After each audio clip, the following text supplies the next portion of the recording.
So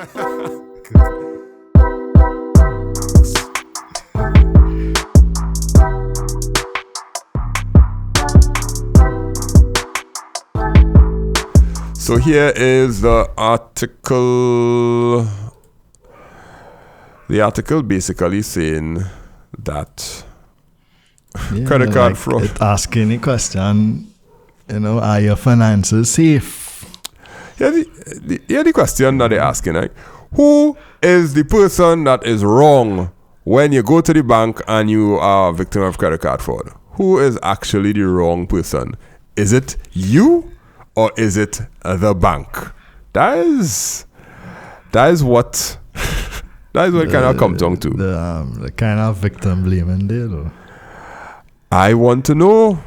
I want to know because here's what happened. Here's what these people said. They said that credit card fraud is on the up in Trinidad and Tobago, and the Bankers Association of Trinidad and Tobago has explained this is mainly due to a surge in online shopping post-COVID. So the problem is people shopping online. Therefore, credit card fraud has gone up. That there are all kind of issues with it because COVID was like the surge in online shopping. Yeah, well, I mean, the issues not people shopping online. The issues people shopping online without proper, online.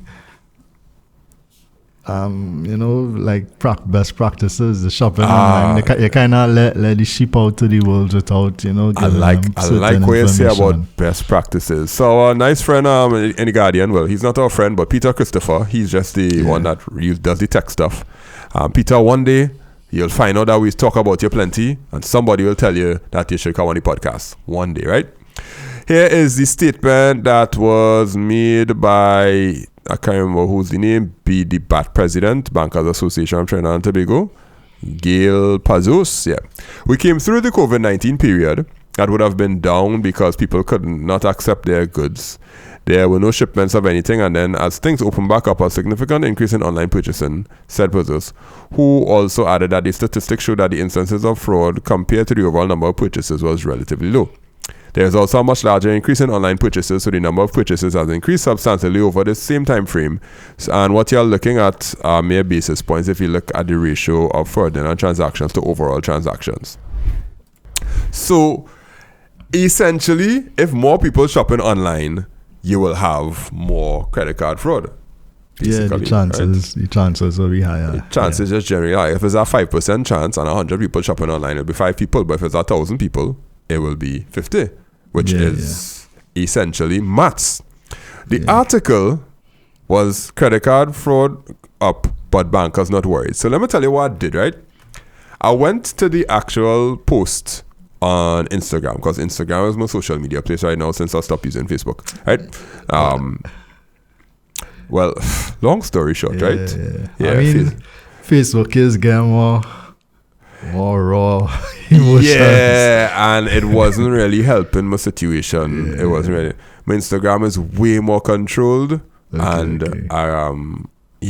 do have, because my Facebook used to be my personal account, and it just had weird people. It just had real weird people all over. So you have weird friends on Facebook then? Yeah, boy. Because anyhow, yeah. So. They said cybersecurity and phishing and social engineering are big issues. All member banks do, within their own levels as well as within the Bankers Association, promote many aspects of building awareness and education around how these schemes work. So we'll be publishing either through our various LinkedIn and social media sites, Instagram and Facebook, things that promote and highlight the practice of what people are doing. So education is key. Full stop, right? That other stuff that he said. But the education is key.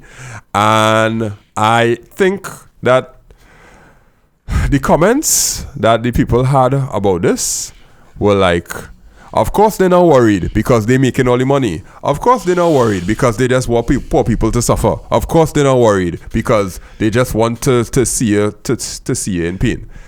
I kind of beg to differ. I find the banks does work real hard, like to tell you when, hey, we see a transaction. I get a call from the bank the other day. We saw some transactions happen across in XYZ place. Was this you? And I was like, yes, that's me. Thank you very much for calling.